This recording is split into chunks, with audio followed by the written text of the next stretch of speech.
greet you and greet those who are watching online. I get the opportunity to share God's word with you again this week. Just bear with me for one more week, and then Pastor Jay is back. Okay, so just one more week, and the chef shows up. You get the prep cooked today. Okay, chef will be back next week. But what I want to do is continue what I started last week, and we're gonna go back to Genesis, the 22nd chapter. And I had this experience growing up. Summertimes, I would spend some of my summers at my grandmother's house in Charleston, South Carolina. And I remember on this one occasion, I was young, and my grandmother said, "Hey, Andrew, we're gonna go. I'm gonna fry some chicken tonight." Anybody like fried chicken? You're like, "Yeah, we like fried chicken." Especially down south in Charleston. They put a special season on that stuff, boy. It's great. So grandma said, "We're going to fry some chicken." And I knew there was no chicken in the house. So I got excited, I put my sneakers on, and I'm heading out the front door. And I noticed that she was going out the back. So, okay, why is grandma going out the back door? She had some chickens in the backyard. So I followed her because, I'm a city boy. I had never had this experience. I'm thinking maybe there's a car out back. So I follow her to the backyard. And as grandma's walking toward the chicken coop, I see a hatchet. I'm like, okay, this is going to be a different experience here. And I won't call my grandma a gangster. But what I will say is she did something to help prepare for the meal for the night. And that was the first time as I ate at my grandmother's house that I think I participated in the Daniel fast. She said, "This is the chicken I killed earlier today." I said, "No, ma'am, I appreciate that, but pass the collard greens. I'll just take some greens." And as she's eating, she did something very interesting. She's eating the chicken, and I'm watching everyone eat, and grandma cleaned all the meat off the bone. And then she took the chicken and she cracked the bone. And she started eating what she called from the marrow. And I'm just watching her like, what in the world I'd never seen that before. And she looked at me as I was watching her. She said, "Boy, this is the best part of the chicken." So what I want to do today, I know we kind of left some meat on the bone last week, and I want to kind of crack this open a little bit and see if we can get down into the marrow, get into some stuff that we left, in my father's house, we would eat. My dad would say, hey, you left some meat on that bone. And I said, okay, that's around the fat. We're not going to eat that. But at grandma's house, she cleaned all the meat off the bone and went in. So this morning, I just want us to do that. So we go back to Genesis, the 22nd chapter. If you weren't with us last week, let's go to Genesis 22. We're going to start at verse 9. Last week, we left off 1 to 8. Today, we'll read 9 to 14. Is it okay? Look at your neighbor and say, "Neighbor, it's okay to read the Bible in church." Okay. Genesis 22:9 says this. "Then they came to the place of which God had told him, and Abraham built an altar there," that's important, "and placed the wood in order. And he bound Isaac his son and laid him on the altar upon the wood. And Abraham stretched out his hand and took the knife to slay his son." Oh my goodness. "But the angel of the Lord called to him from heaven and said, 'Abraham, Abraham.' So he said, 'Here I am.' And he said, 'Do not lay your hand on the lad or do anything to him, for now I know that you fear God, since you have not withheld your son, your only son, from me.' Then Abraham lifted up his eyes and looked, and there behind him was a ram caught in the thicket by its horns. So Abraham went and took the ram, and offered it up as a burnt offering instead of his son." Verse 14 says this, "And Abraham called the name of the place. Say that with me. And Abraham called the name of the place. That's going to be important in a minute. The Lord will provide, or Jehovah Jireh. And it is said to this day, in the mount of the Lord, it shall be provided. Real quick this morning, I want to talk to you from the subject, a picture from the altar. Brought my camera with me. I'm not going to take a picture of you. It's okay in case you didn't stop by the salon. Don't worry about it. No, I'm not going to take a picture, but I brought this just for illustration purposes. A picture from the altar. Can we just do a quick review from last week? We do a quick review, okay. Last week, we talked about Abraham answering God's assignment and sacrificing his son Isaac on an altar. We also shared that it was a foreshadowing of Jesus Christ. In other words, it was a future picture of God's plan. So it was like God was in eternity taking a picture of the scene, letting Abraham and Isaac live out what he had already planned for the future. Are you with me so far? Can I say this to you? God already knows our future. And sometimes we judge our current situation, which may not be correctly interpreted with God's promise for us. Because if you're in trouble, you might think that this scene is your movie, when it's just a scene in the movie. Have you ever done that? Have you ever seen a trailer of a movie and then the trailer was actually better than the movie? You say, I'm going to go see this movie. And the trailer had action and things blowing up and all this happened. And you went and saw the movie and said, what in the world? They got my money. I thought the whole movie was like this, but it was actually just scenes that they pulled out of the movie to give me the wrong understanding of what the movie was like. Last week we discovered that sometimes God gives you the destination, but he leaves out the details. You ever been there? We talked about that last week. Sometimes God will give you a promise, but he doesn't tell you everything you got to go through to fulfill the promise. Just like you go to school, they tell you about the degree, but they don't tell you about all the classes and all the finals you got to take and all the pop quizzes and all the stuff, all the studying you have to do while you're in school in order to get the degree. But watch this. God sends Abraham on this task to fulfill his promise. The same way he tells Moses to deliver the children of Israel. But here's the problem. He did not tell the Israelites that they were going to have to fight some Ite and Kite brothers along the way. I got the promised land for you. Oh, great, God, thank you. The promised land, we're free. God said it's free. And they get out there and all of a sudden they run into a nation that want to fight. Wait a minute, God, hold on a second.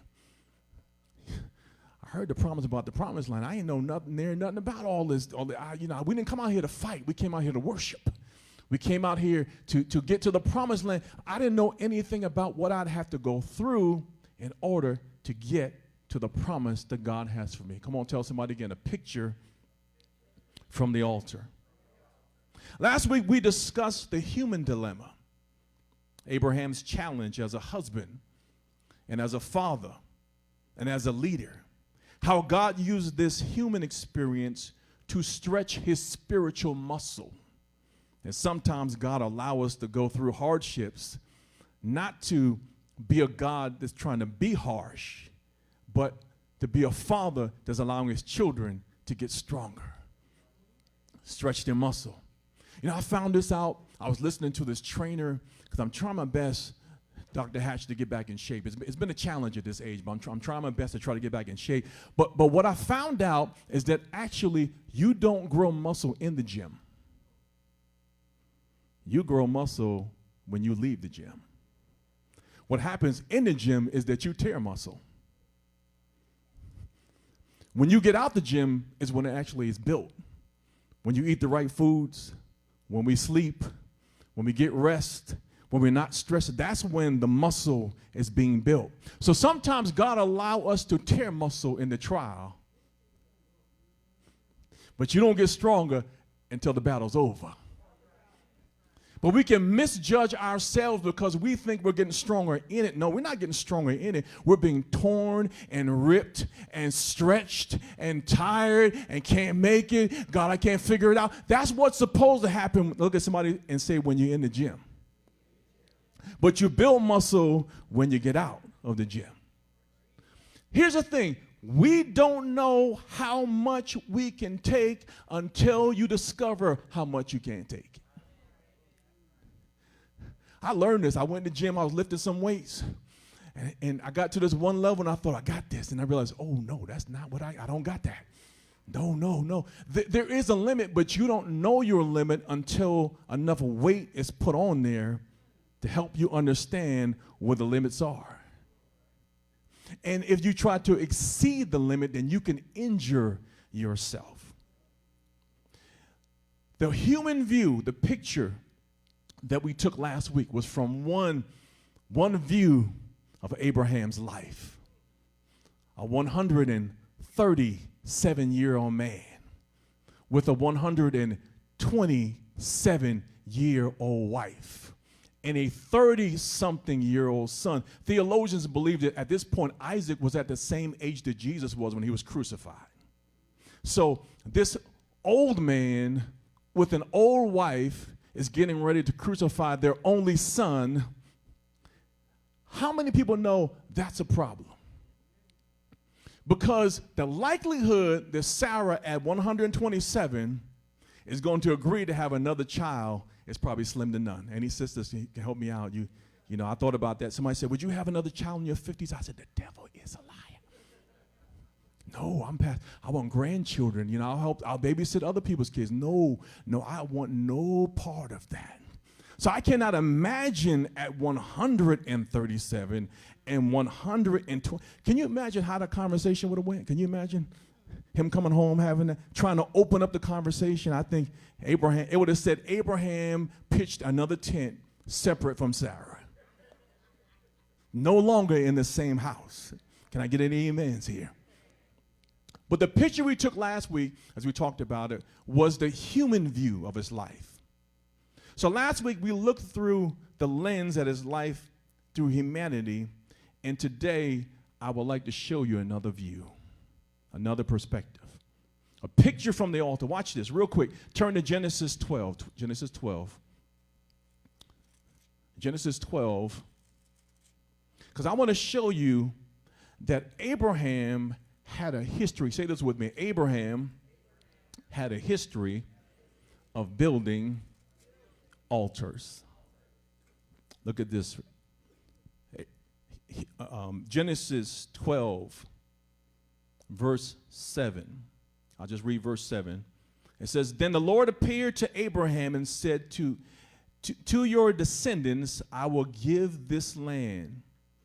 And there he built an altar to the Lord who appeared to him. Look at someone and say altar number one. Okay. So Abraham builds one altar. Flip over real quick to Genesis 8. I'm sorry, Genesis 13. Genesis 13, verse 18. And it says that then Abraham moved his tent and went and dwelt by Terebinth trees in Miriam, which is at Hebron, and built an altar to the Lord. Watch this.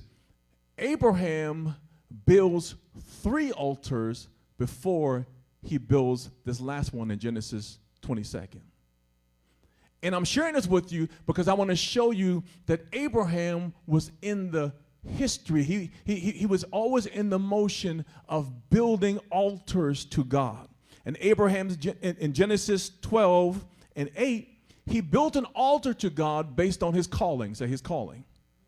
God said he will be the father of many nations. Later in Genesis 12 and verse 6, he built an altar at Ai based on generational provision. Say altar number 2.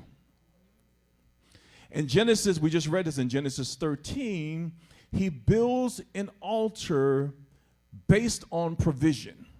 What had happened is that him and Lot were in the same land. They were going to Canaan, and he told Lot, you go to this part of the land, and I'll go in this area. They were taking account to all they had owned. And Abraham built an altar based on their possession. You follow me so far? So when God speaks to Abraham in Genesis 22, he had already had a history of building altars. So when he told him to take his son to sacrifice him, it wasn't anything out of the normal that Abraham was doing usually. It has biblical significance. Watch this.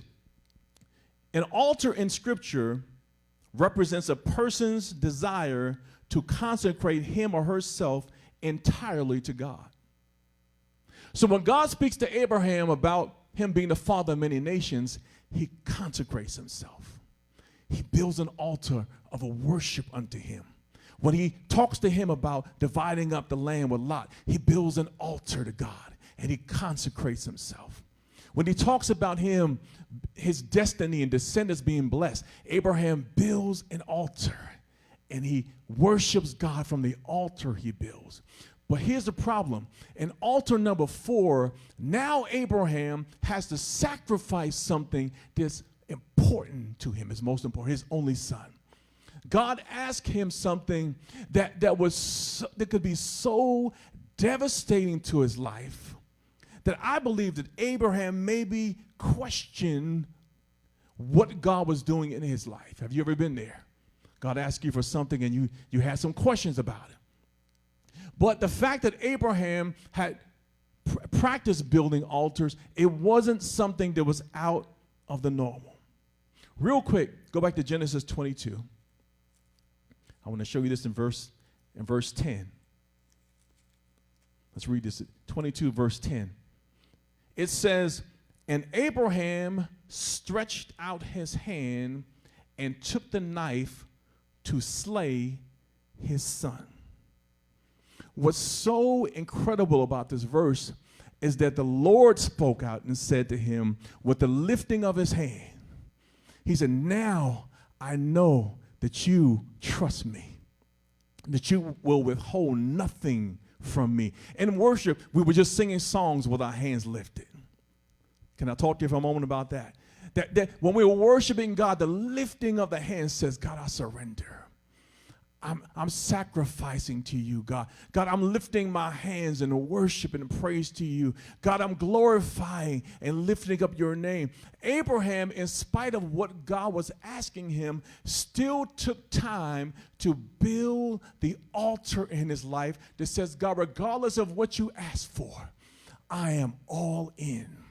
I lift my hands to you. I don't know how this is going to work out. I don't have all the answers. I don't have the details.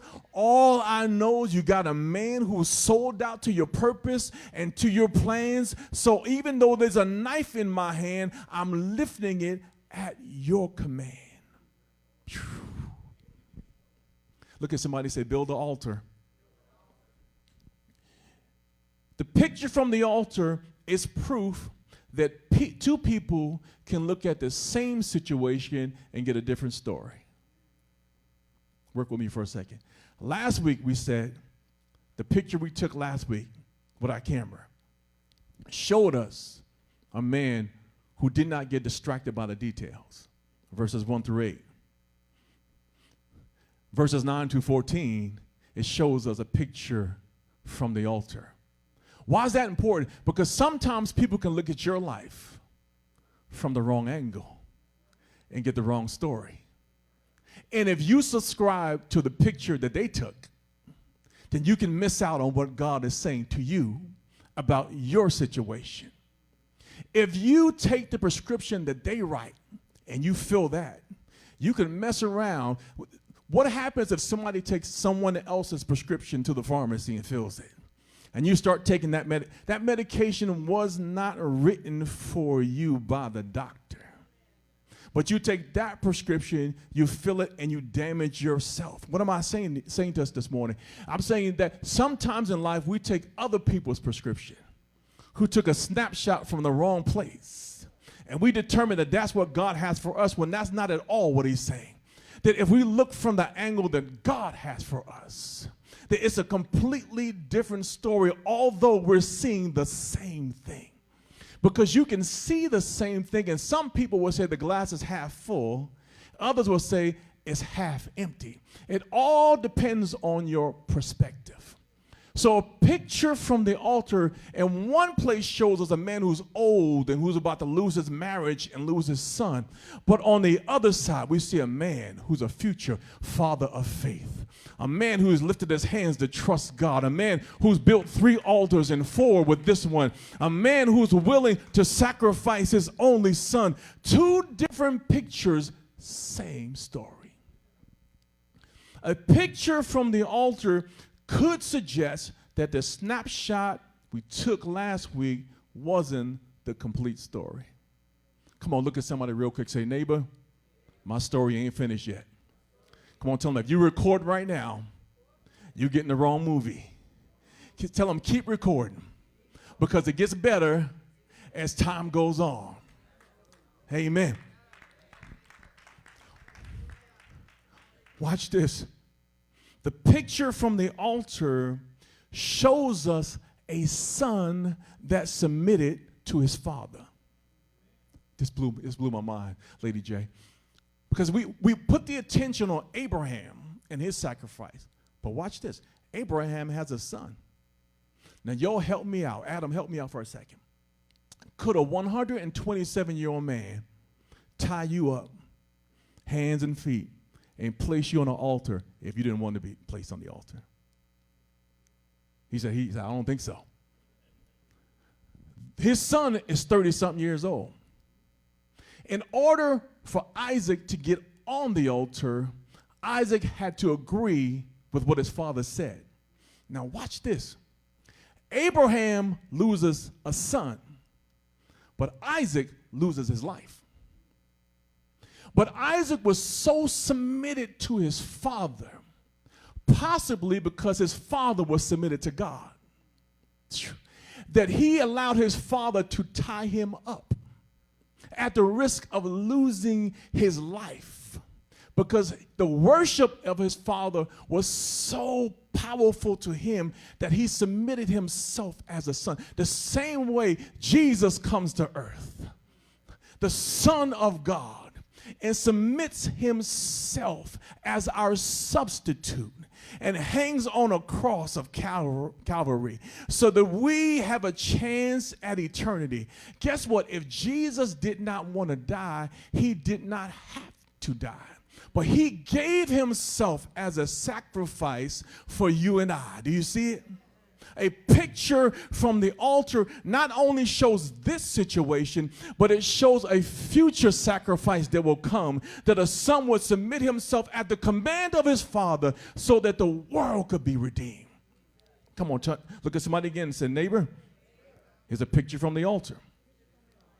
The picture from the altar was his statement of faith. The picture showed a man who was a committed worshiper that risked everything. Here's my question for you this morning. In your current situation, what does your picture show? What story are you telling? If people looked at the snapshot of your current situation, what would they see? Who would they see? Would they see someone who's defeated? Would they see a victim, or would they see a victor? I'm just wondering, I'm asking for a friend. If someone took a picture of your life right now, who would they see? A victorious child of the Most High God?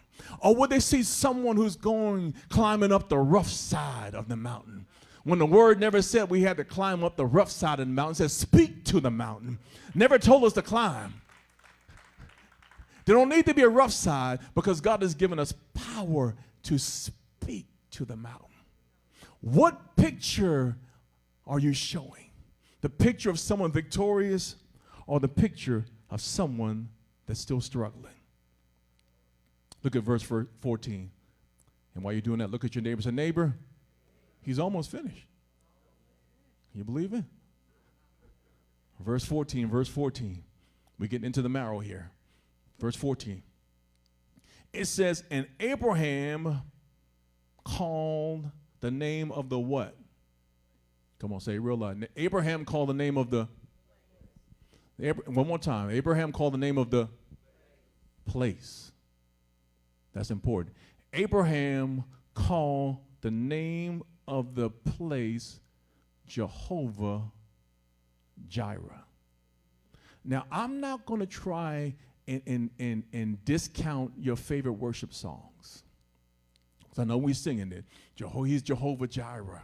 He's God our provider. The Bible says that Abraham called the, not the person.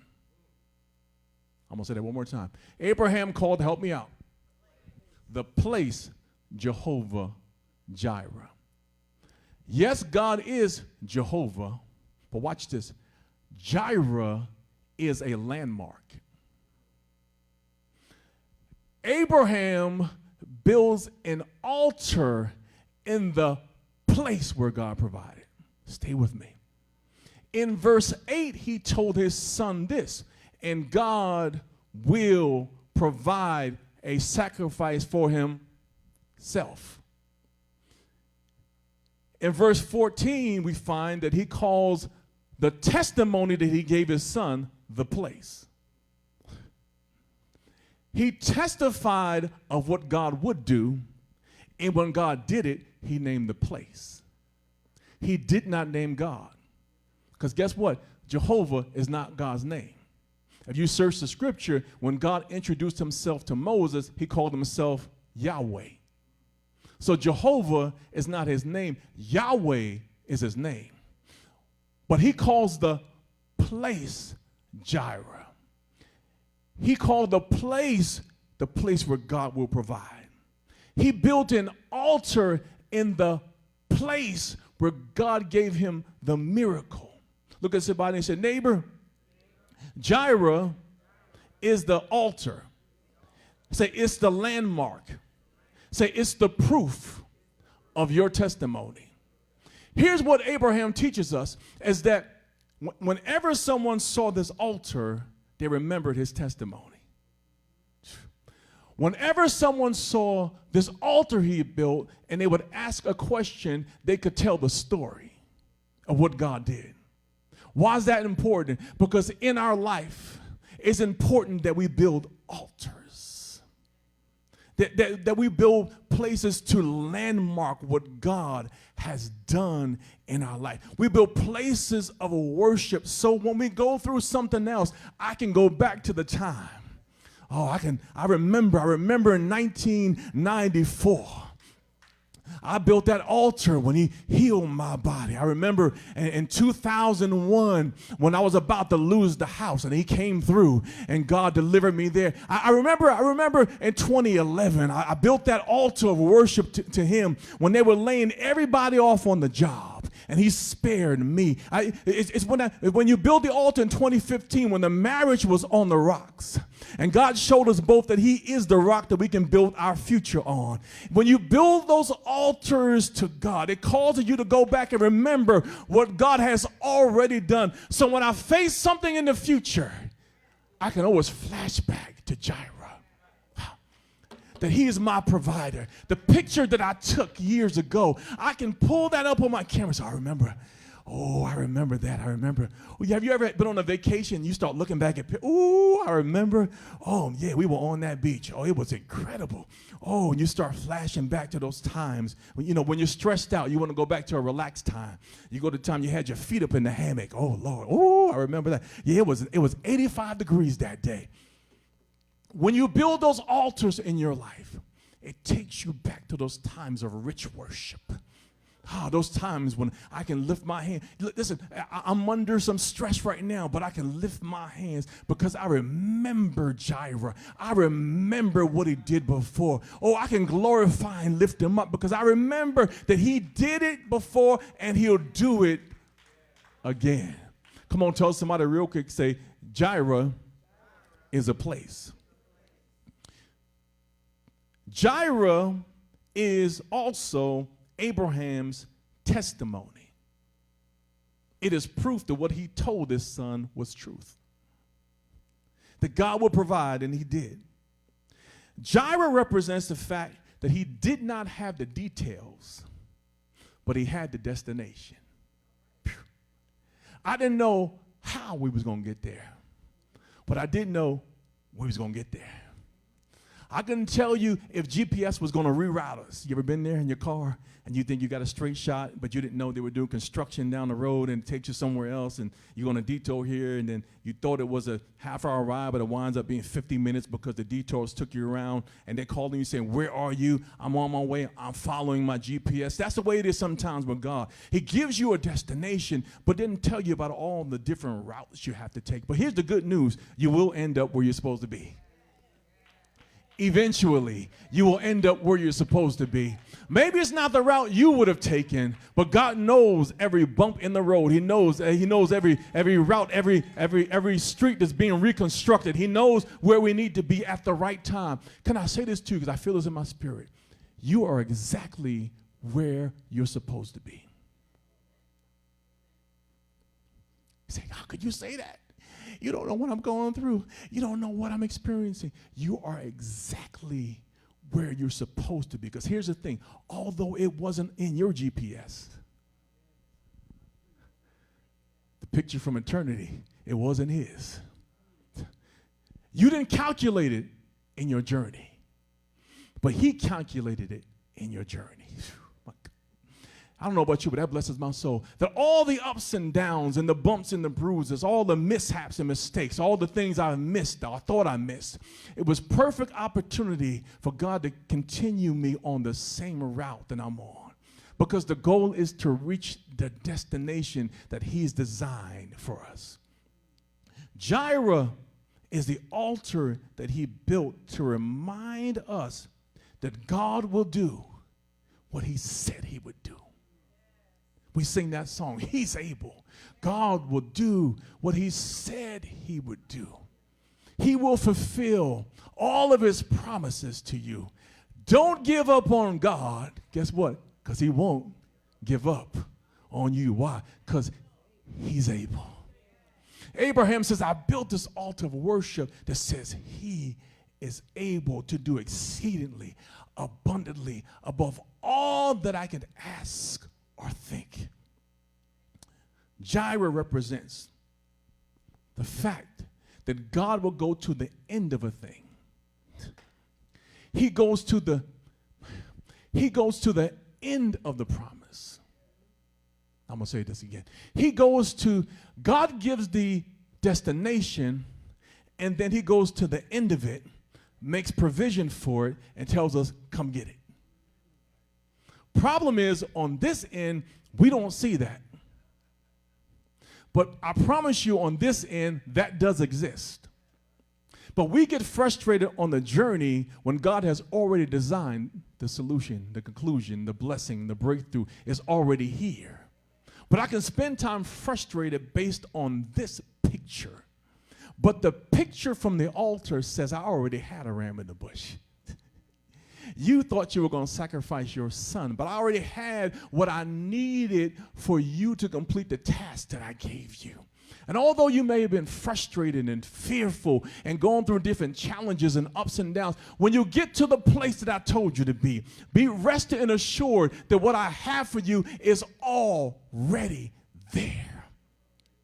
Jireh says what God said he would do, he would do. That God goes to the end to provide what's needed. Jireh is a reminder. Come on, tell somebody, Jireh is a reminder that if I ever start doubting God's promises, that I can always revisit the place of the altar that I built. And I do that myself personally. There are times I go back to a place, especially if I'm in a place where I'm discouraged. Can I encourage you for a moment? It's important to go back to the place where you built the altar. And if you've never built one, what I mean is you built that worship of God. God, I thank you in this moment and this time on this day that I will write this down in your diary. We got cell phones, type it into the notes, whatever you got, take a picture of yourself. That way you can timestamp it. This is the day that I draw the line in the sand and I say, I trust and believe you. I'm not changing. I'm not coming down from this, God. I am putting full faith and commitment in you. That way you can go back to that time and realize you have built that altar to God. It is the picture at the altar that's always different than the picture I started with or the picture in the middle. The end result is always different than the start. Jireh is a reminder. Here's the truth. You never needed the details. You thought you did. You never needed the details. Just needed to be obedient and persistent to what God has said. That I don't need to be clued in on all the information. All I need is to be consistent and obedient to what God said to me. Finally, Jireh is a reminder that God waits until the end with all they would need because he is Jehovah. He speaks from eternity. He knows, I know you heard this before, he knows the end from the beginning. He is the Alpha and the Omega, the beginning and the end. He's the one, he's the first and the last. God knows exactly what we need. So the picture we see from Abraham's life is not a man who's old, not a man who's washed up, not a man who's lost his son, because the picture that God shows us from eternity is a man who's marching toward him being the father of faith, the one that everyone will look back to, and his seed will be the seed that Jesus is born through. This picture from the altar is not a man who's a victim, but is a man who's victorious in God.